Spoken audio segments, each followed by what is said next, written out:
रामकृष्ण हरी मंडळी, मी प्राजक्ता आपल्या या चॅनलमध्ये तुम्हा सर्वांचे हार्दिक स्वागत करते। फक्त दोन मुख्य पदार्थापासून चवीला भन्नाट आणि पौष्टिक असे शेंगदाणा गुळ लाडू आज मी बनवणार आहे।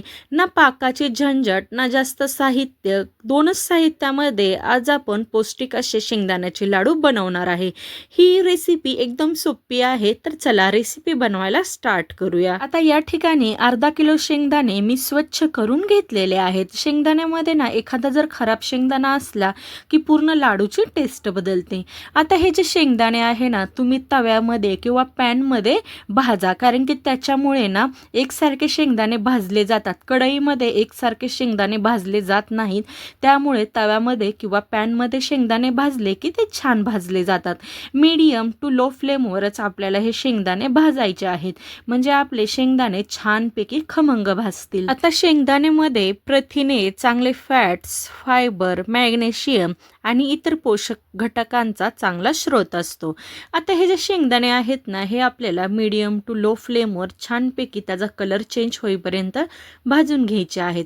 आता तुम्ही बघू शकता की शेंगदाण्याची जी साल आहे ना, ती छानपैकी वेगळी होत आहे। तर हे शेंगदाणे आपण काढून घेऊया आणि बाकीचे शेंगदाणे पण आपल्याला सेम याच पद्धतीने भाजायचे आहेत। आता हे शेंगदाणे भाजलेले आहेत, त्यामुळे आधीचे शेंगदाणे आणि हे शेंगदाणे आपण अर्धा एक मिनिटासाठी मीडियम टू लो फ्लेमवर छान फ्राय करून घेऊया। आणि त्याच्यानंतर असंच हे पॅन आहे ना, हे पॅनमध्ये शेंगदाणे ठेवायचे थंड व्हायला, म्हणजे आपले जे शेंगदाणे आहेत ना ते छान कडक होतात। गॅस बंद करायचा आणि असाच पॅन बाजूला ठेवायचा। फक्त मध्ये मध्ये 1-1.5 मिनिटाला शेंगदाणे असे हलवत राहायचे, म्हणजे आपले शेंगदाणे आहेत ना छान क्रिस्पी बनतात। गरम गरम शेंगदाण्याचे आपल्याला लाडू बनवायचे नाहीयेत, शेंगदाणे पूर्णपणे थंड झाले की मग त्याचे लाडू आपण बनवणार आहोत। भाजलेल्या शेंगदाण्याचे साल काढून देखील तुम्ही त्याचे लाडू बनवू शकता, पण मी साल न काढताच त्याचे लाडू बनवणार आहे। आता आपले जे शेंगदाणे आहेत ना ते थंड झालेले आहेत। आता या ठिकाणी 500 ग्राम मी शेंगदाणे घेतलेले आहेत, अर्धा किलो, आणि 400 ग्राम या ठिकाणी गूळ मी बारीक करून घेतलेला आहे। आता अर्धा किलो शेंगदाण्यासाठी ना अर्धा किलो गूळ वापरतात, पण अर्धा किलो गुळाने ना लाडू जे आहेत ते खूपच गोड बनतात, त्यामुळे या ठिकाणी मी 400 ग्राम गूळ वापरलेला आहे।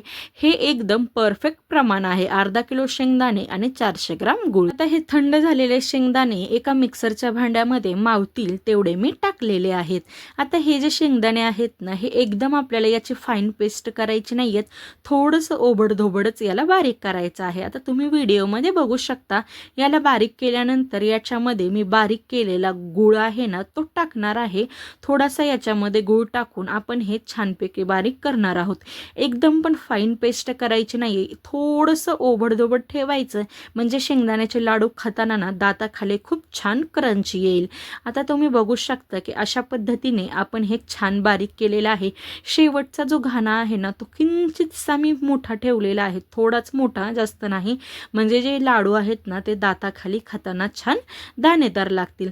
आता अशा पद्धतीने आपण हे वाटण करून घेतलेलं आहे। हे मिश्रण वाटून घेतल्यानंतर असे त्याचे लाडू आपल्याला बनवायचे आहेत। एकदम इझिली लाडू त्याचे बनतात। जर तुम्हाला ते जास्तच मिश्रण कोरडं वाटत असेल तर तुम्ही एखादा चमचा त्याच्यामध्ये तुपाचा ॲड करू शकता।